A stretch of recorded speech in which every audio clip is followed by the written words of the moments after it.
Bueno, segundo episodio de esto que no tiene nombre todavía, pero que puede empezar a tener algún tipo de intro, así que vamos a ir con esto.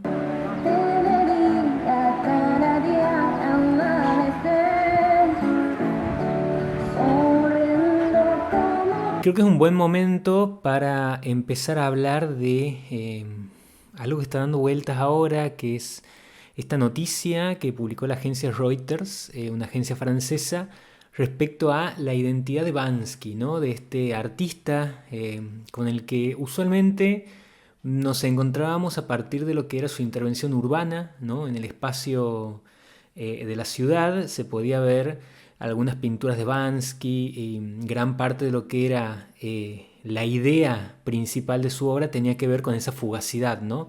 Eran obras que no podían estar en ningún lado, solamente en el trayecto que uno hacía por la ciudad, y tampoco se sabía quién era el artista, ¿no?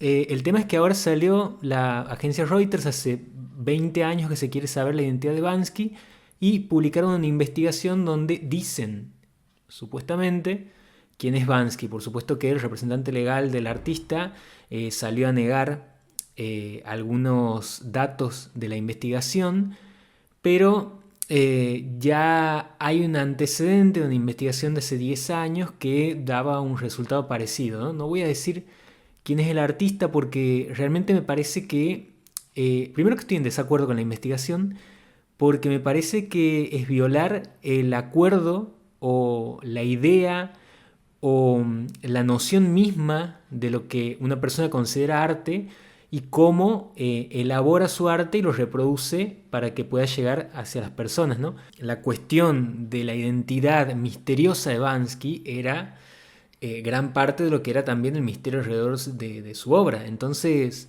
que un periodista o una agencia de periodismo se arrogue la posibilidad de poder develar quién es un artista cuando ese artista no quiere, me parece como bastante de vigilante, un poco, ¿no? Entonces no estaría para nada de acuerdo con eso. Me parece vergonzosa la noticia. No voy a compartir nada en relación a eso, pero solamente quería decirlo porque creo que en un mundo donde cuesta cada vez más dejar algo de misterio en las cosas, no tratar de buscarle una explicación a todo, que venga alguien y diga, les explico, les digo, les revelo que esta persona es este artista, yo no quiero saber.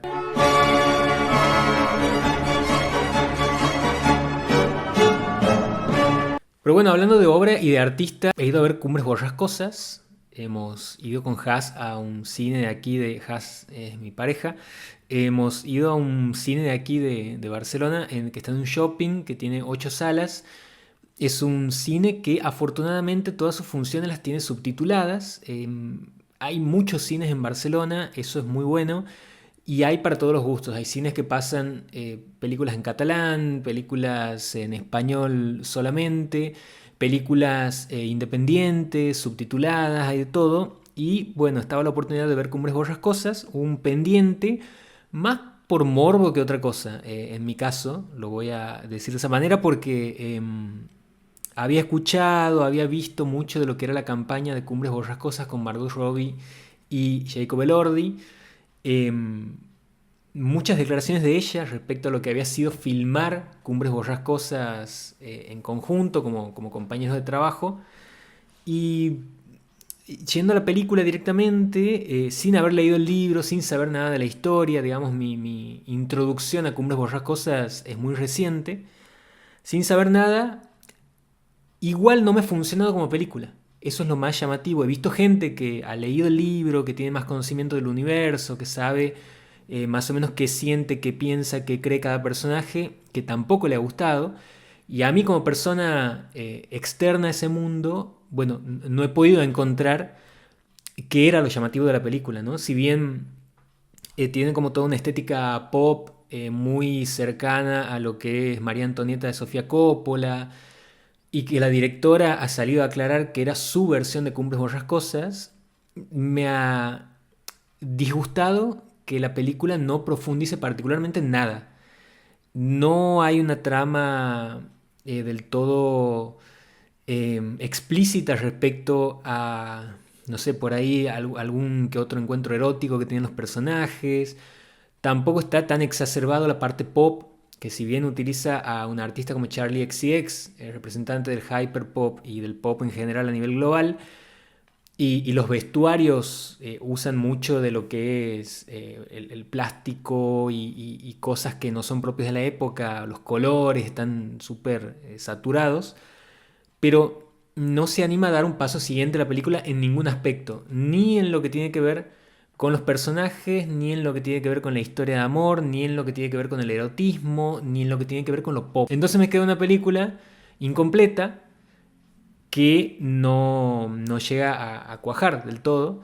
Y esa ha sido como en general la sensación de la sala, digamos. Ni siquiera una noción de un público conmovido ha quedado, porque particularmente en lo que tiene que ver con Cumbres Borrascosas, y si tengo que hacer una comparación y se me viene lo primero, la primera película que se me viene a la cabeza es Hamnet, podría hacer un paralelismo teniendo en cuenta que las dos están referenciadas en una obra de William Shakespeare, que es, en el caso de Cumbres Borrascosas, Romeo y Julieta, en la versión de la directora, no del libro, estoy hablando de la directora. Está basado o quiere referirse un poco al universo de Romeo y Julieta, ¿no? Más que al libro original de Cumbres Borrascosas, que eso me parece como una particularidad, porque uno de los personajes lo nombra el libro de Romeo y Julieta, nombra la trama, la describe, y lo que termina generando después la narrativa de la película es algo que va como en esa línea. Y me acordaba de Hamnet en relación a lo que había sido la obra de William Shakespeare de Hamlet, que también está basada en un libro escrito por Maggie O'Farrell, que es Hamnet, tiene el mismo nombre de la película, y veía las dos parejas de actores, ¿no? Tanto el caso de Margot Robbie como Jacob Elordi, y el caso de Jessie Buckley y Paul Mescal. Bueno, hay herramientas actorales que se nota que en una película tienen más recursos los actores y más química que en la otra. Estoy hablando de Hamnet, donde se nota muchísimo más que la capacidad de expandir su universo de gestualidades y de miradas y de sostenimiento mismo de lo que es la actuación frente a cámara en planos muy cerrados. En Hamnet es una gran destreza. Y en Cumbres Borrascosas es una falla absoluta, porque si bien la cámara te pone cerca de los personajes no tienen la capacidad para sostener emocionalmente la escena. Y ese es un problema muy grave, porque te saca completamente de la película.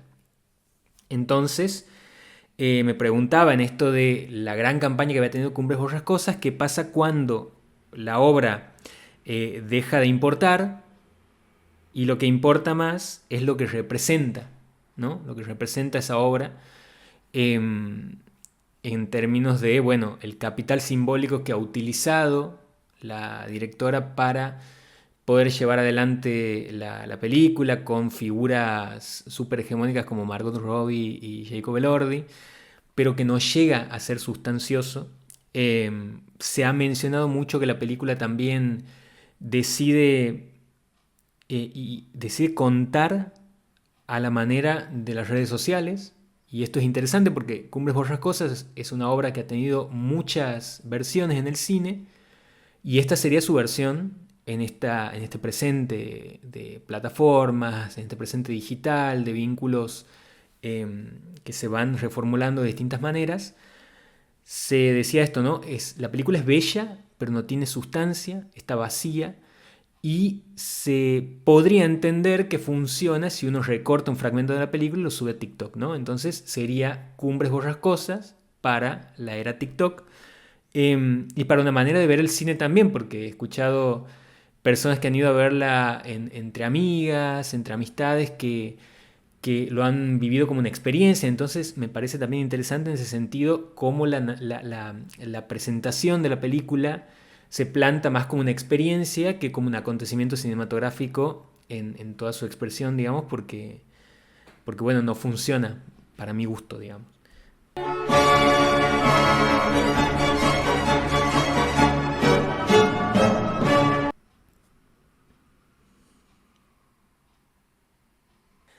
En esa línea de cosas que he estado viendo, también he tenido la oportunidad de seguir muy de cerca Los Años Nuevos, una serie que en Argentina se ha estrenado a través de Movie, que curiosamente aquí en España, si bien es una serie española, no está para ver en el catálogo español que tiene Movie aquí, sí está para ver en Movistar. Movistar es una plataforma que aquí se usa mucho, tiene a disposición muchas películas, series en su catálogo que por ahí en Argentina estaban distribuidos en varias plataformas. Bueno, Movistar las agrupa en una sola como catálogo y bueno, estoy pensando seriamente en dejar de pagar varias plataformas.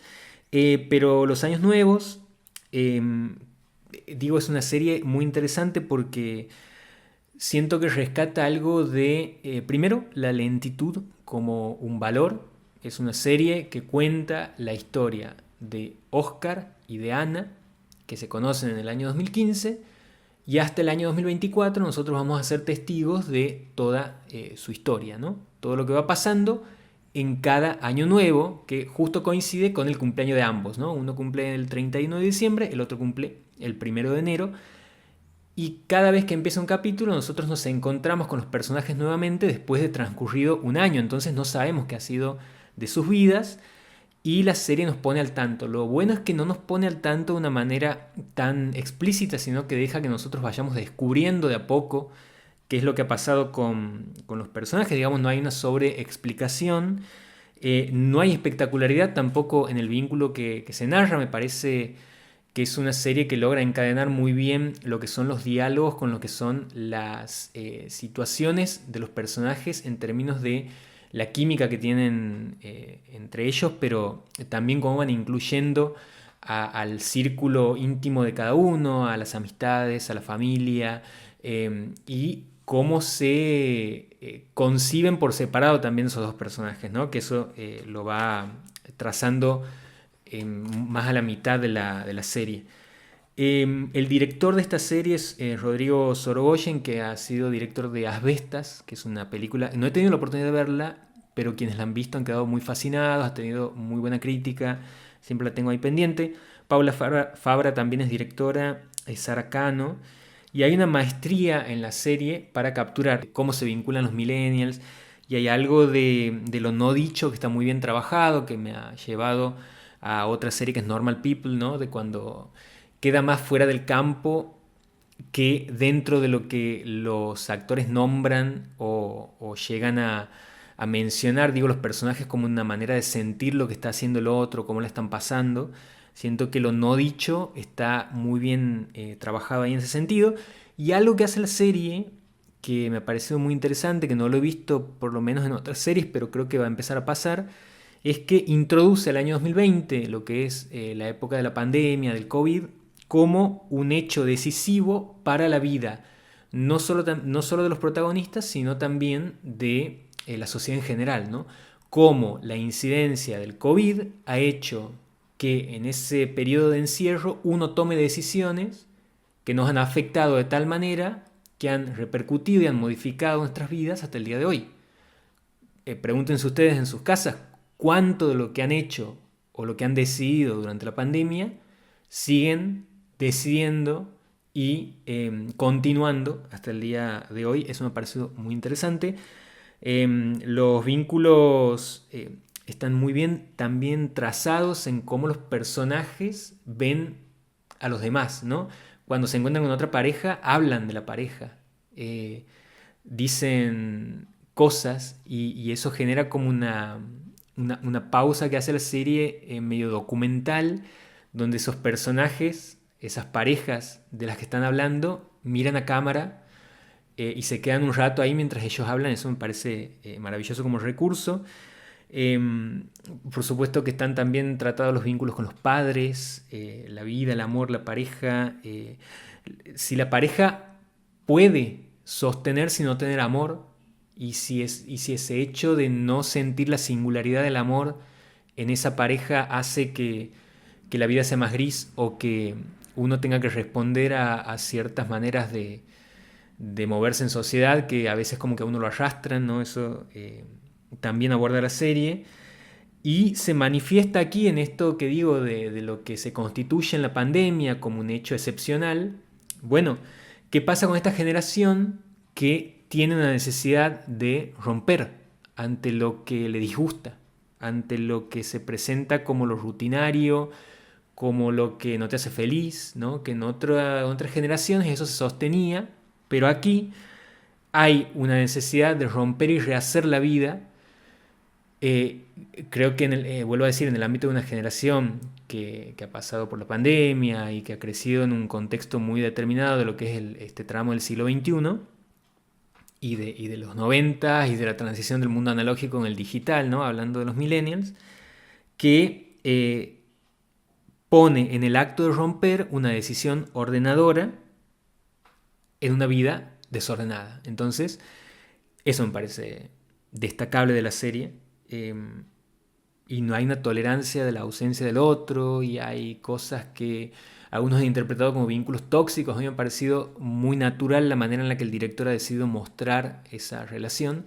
La música está bien, aunque a veces puede resultar chocante al principio porque hay una cadencia de la música española que noto que es muy hablada y muy apalabrada y muy lírica, más de compañía que de sensación, pero sí están elegidos los temas para lo que les pasa a los personajes. Eso también es un detalle no menor de la serie.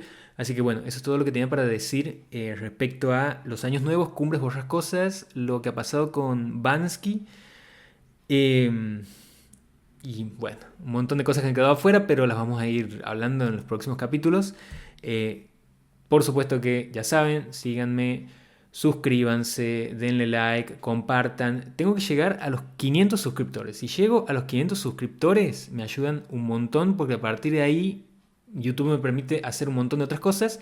Así que si están viendo este video, ayúdenme a llegar a los 500 suscriptores. Adiós.